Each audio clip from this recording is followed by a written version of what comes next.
नमस्कार, मैं मुझे नागदा और आप देख रहे हैं बिना राजस्थान। दोस्तों, जिस जमीन पर पीढ़ियों का हक था वही जमीन आज ताकत के दम पर छीन ली गई।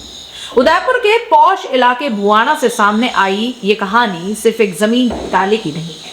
ये कहानी है सिस्टम के भीतर बैठे माफियाओं, राजनीतिक संरक्षण और खाकी की मिलीभगत की।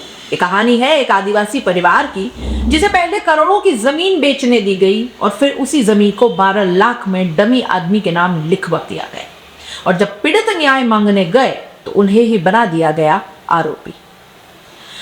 मामला खसरा नंबर 1961 भुआना उदयपुर का है। दैनिक भास्कर में छपी एक खबर के अनुसार इस जमीन के असली खातेदार थे कीकारा। 2023 में उनकी मौत के बाद पत्नी कुकीबाई और बेटा चंपाराम वारिस रहे। 15 अक्टूबर 2025 को परिवार ने अपनी जमीन चित्तौड़ के गोपाल भील को करीब 2 करोड़ 9 लाख रुपए पे बेची। रजिस्ट्री हुई, पैसा मिला, सब कुछ कानूनी था। लेकिन यहीं से शुरू होती है असली कहानी। सिर्फ 1.5 महीना बीता, 4 दिसंबर 2025 को उसी जमीन की दूसरी रजिस्ट्री करवा दी गई और वो भी महज 12 लाख रुपए में। नाम किसका था?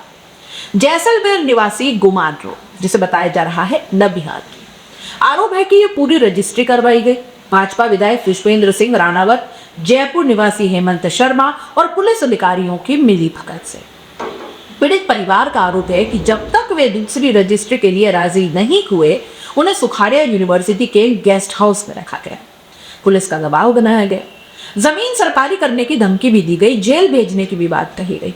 इस पूरे का मतलब साफ है, या तो साइन करो या सिस्टम तुम्हें कुचल लाए। सबसे चौंकाने वाली बात यह है कि हेमंत शर्मा ने पहले कहा कि यह जमीन उनकी है। जब सीधे कब्जा नहीं कर पाए तो डमी गुमान राम से कुकीबाई और परिवार पर केस दर्ज करवा दिया गया। पुलिस ने भी कोर्ट आदेशों को नजरअंदाज करते हुए सिविल केस को ठगी में बदल दिया और असली मालिकों को भी बना दिया अपराधी। इतना ही नहीं, पीड़ितों की चेकबुक और जमीन बेचने का पैसा जो था वो भी हड़प किया गया। पीड़ित परिवार का दावा है कि भाजपा विधायक पुष्पेंद्र सिंह राणावत खुद उनके घर पहुंचे थे। फोन पर धमकी दी गई कि जमीन सरकारी कर देंगे, दूसरी रजिस्ट्री के लिए मजबूर किया गया। विधायक की इस पूरे मामले पर सफाई आती है कि मैंने कोई धमकाया नहीं, समझाया था, जमीन हेमंत की थी।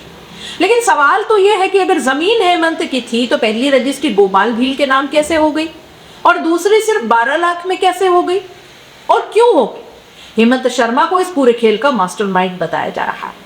आरोप है कि उन्होंने खुद को सीएम का रिश्तेदार बताकर रसूख जमाया और बेनामी खेल रच दिया। उनका भी जवाब आया कि पुलिस पूछेगी तो जवाब दूंगा, कोर्ट से इस्तगासा करवा लो।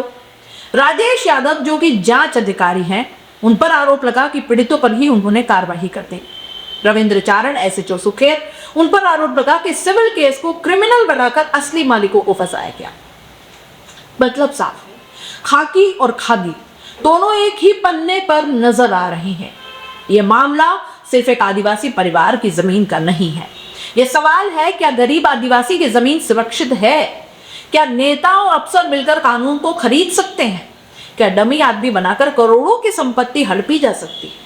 अगर आज बुआना में यह सब कुछ हुआ है तो कल किसी और जिले में होगा, जब 25 करोड़ की जमीन 12 लाख में डमी के नाम हो जाए, जब पीड़ित ही आरोपी बन जाए, जब विधायक और पुलिस एक साथ खड़े नजर आए, तो आम आदमी फिर कहां जाए? यह सिर्फ खबर नहीं है, यह सिस्टम के मुंह पर करारा तमाचा है। आप इस पूरे मामले को कैसे देख रहे हैं? अपनी राय कमेंट बॉक्स में लिख दीजिए। ज्यादा से ज्यादा चैनल को लाइक, शेयर और सब्सक्राइब जरूर कर दीजिए।